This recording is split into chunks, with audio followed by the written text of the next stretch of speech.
Hey guys. So there are three things that I think every person that's starting or has been struggling possibly for years to hit some wellness goals, whether it's fitness or nutritional goals or whatever goals. If you have been struggling for a little while with this, or you're just starting out, there's three things that I think people need to really nail down in order to be successful with their goals. The first thing that I think that people might be missing that they really need to get down is their why. So why do you want to be fit, or why do you want to improve your health or your fitness or your wellness? What is your exact reasoning? And most people think, well, because I want to lose weight, or because I, just don't feel good. Well, it goes a lot deeper than that. So we've been conditioned our whole lives to do exactly what we're doing every day. And in order to change those things, you have to get real with yourself and your goals. So why are you doing this? Is it going to affect you down the road with your family? Do you want to live longer so that you can see your kids graduate college, get married, be able to play with your grandkids easier and take them on hikes and all of the fun stuff? Or do you want to be inspirational to other people? Do you feel a calling to sort of help other people around you get fit as well? There's a lot of different things that play into why we do this. But if you don't know why you're doing it, then you're probably not going to stay super consistent with it. And I see this a lot. So a lot of times people are just doing it because some people around them expect them to be a certain way. And I don't think anybody can really succeed at this if it's something external. It has to be your want. It has to be something you really want to do in order to make it successful. So I want you guys to be thinking back in your life, and a lot of times you can tell your triggers too.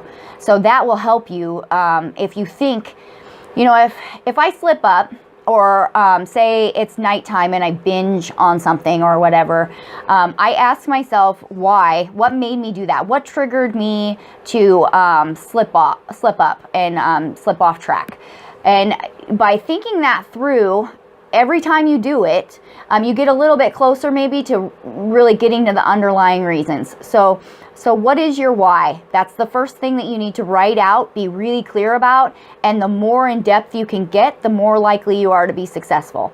So if you don't know why you're doing this, you really have to nail this down. So if you're just telling yourself, I just want to lose weight, that's not it. Go deep. You have to go deep on this one.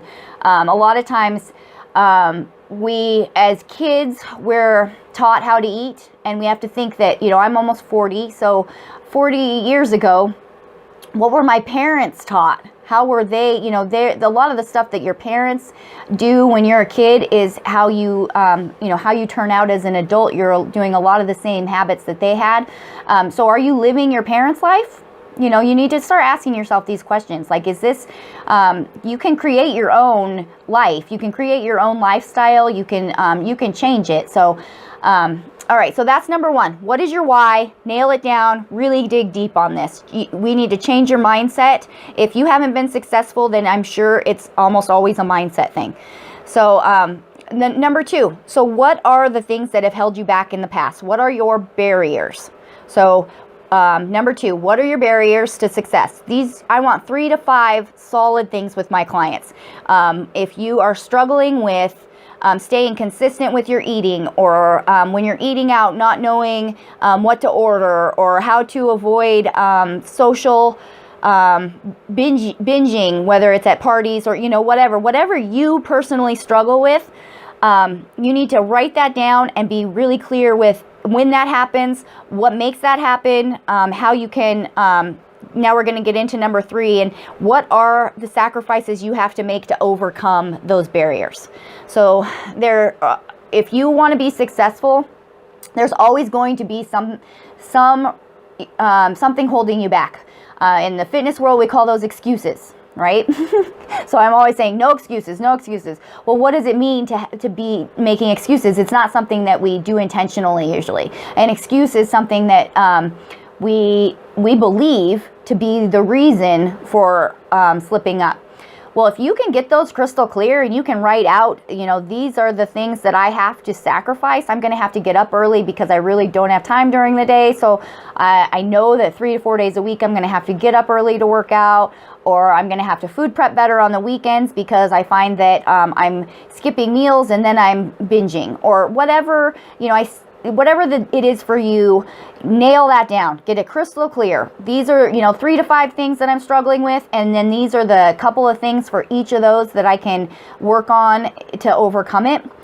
And if you can write all this out and reevaluate it once a week or every couple of weeks or something, you're going to be way more successful. In my goal setting meetings with my clients, I have them write this all out, take it home, write it out, think about it. And then I take a copy of it for me so that every time we reevaluate their goals or we do their weights and measures, sometimes we have something we can look back on, and I can say, have your whys changed? You know, if you're slipping up, it's my job to kind of come back and say, okay, well, you told me that it was because you're pre-diabetic right now. You're worried about your health. You're worried about, you know, living the next 5 to 10 years, or, you know, whatever. And I've got it in writing, in their handwriting, and it says, this was my why. And I can always come back and I can say, hey, okay, so has any of this stuff changed? Do you not feel this anymore? Do you not feel that it's important because of these reasons anymore? And you know, it's a mental thing. So, all right, well, so those 3 things. What's your why? What is keeping you from hitting your why, or, you know, hitting your goals? The 3 to 5 things. And then what are the things you have to do to make sure that those 3 to 5 barriers are no longer barriers for you? So what do you have to sacrifice? So that's number 3. What do you have to sacrifice to make it happen?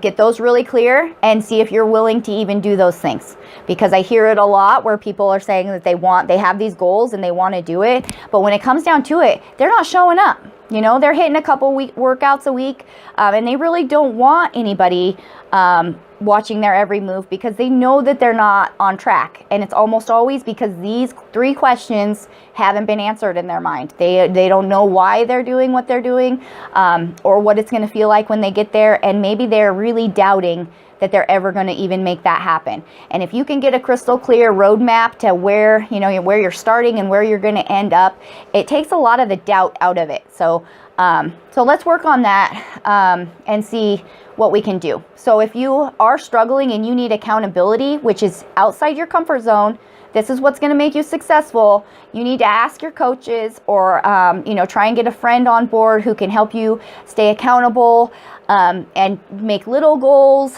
to try and get there. Whether, you know, I'd like to do a no sugar challenge every once in a while with people, because just cutting out sugar and bread sometimes can make a huge difference with your weight loss and things. So, all right, well, think outside the box. Get really real with yourself. Ask yourself all the hard questions, if it hurts, if you're like in tears or it hits on some really tough spots, which it should, if you're really thinking about these things, it should cause some, a little bit of emotions in you, then it means that you're on to something and you're having a breakthrough. So that's what you want. You don't want it to always feel comfortable. You want to feel uncomfortable, because that's when you're leveling up.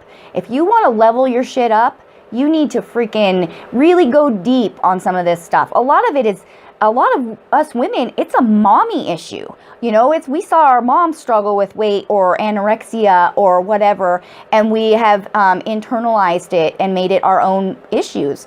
So get real with yourselves, and don't, you know, just stop giving yourself reasons why this is never going to happen, because you're talking yourself into making sure that it never happens.